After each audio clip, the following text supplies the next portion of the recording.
이번 시간에는 컴퓨터 바이러스가 뭔지 좀 살펴보도록 할게요. 컴퓨터 바이러스다 그러면 이제 컴퓨터의 정상적인 작동을 방해하기 위해 운영체제가 됐던 데이터가 됐던 이런 곳에다가 손상을 입히는 그런 프로그램을 보고 얘기해요. 여기서 손상을 입히는 프로그램이다 라고 했죠. 이게 무슨 말이냐면은 우리 사람이 걸리는 바이러스는 자연적으로 생기기도 하지만 이 컴퓨터 바이러스는 자연적으로 생기는 게 아니라 우리 게임 같은 거 이제 개발하듯이 이런 바이러스도 누군가가 악의적인 목적을 가지고 이제 개발한 프로그램이에요. 그래서 컴퓨터 바이러스는 자연적으로 생기는 건 아니다. 이런 바이러스들은 내 컴퓨터에 들어와서 이제 부트 영역이 됐던 프로그램 영역이 됐던 이런 곳에 숨어 있어요. 만약에 부트 영역이 숨었다 그러면은 우리 컴퓨터가 정상적으로 켜지지 않습니다.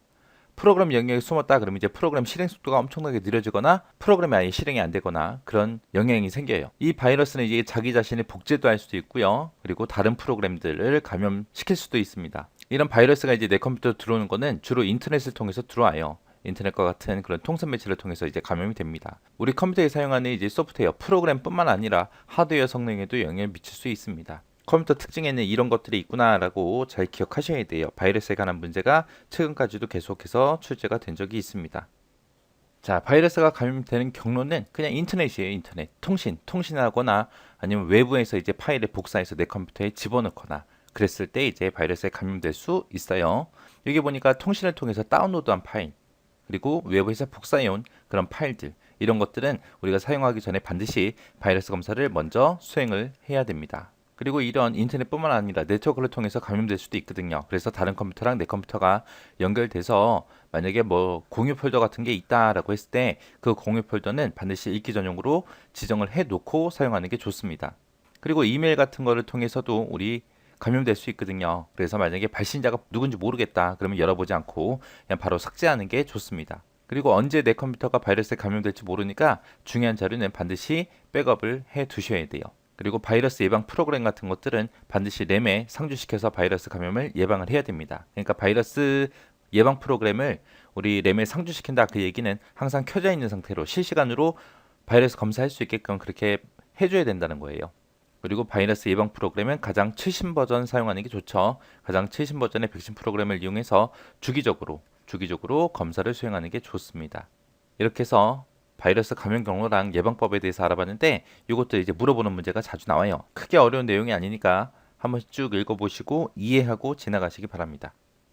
자, 첫 번째 이제 바이러스 분류요. 바이러스의 종류에는 파일 바이러스, 부트 바이러스, 부트 파일 바이러스, 그리고 매크로 바이러스에서 크게 보게 되면 이렇게 네 가지가 있습니다. 파일 바이러스다. 그럼 파일 바이러스는 실행 파일을 감염시키는 그런 바이러스를 보고 파일 바이러스라고 하고요. 부트 바이러스다. 그러면 이제 부트 섹터 이곳을 이제 손상시키는 그런 바이러스를 보고 부트 바이러스라 그래요. 그래서 부트 바이러스에 걸리게 되면 이제 컴퓨터가 정상적으로 켜지지 않습니다. 그러니까 파일 바이러스보다는 좀 악성이죠. 우리 컴퓨터 아예 못 쓰게 만들어 버리니까.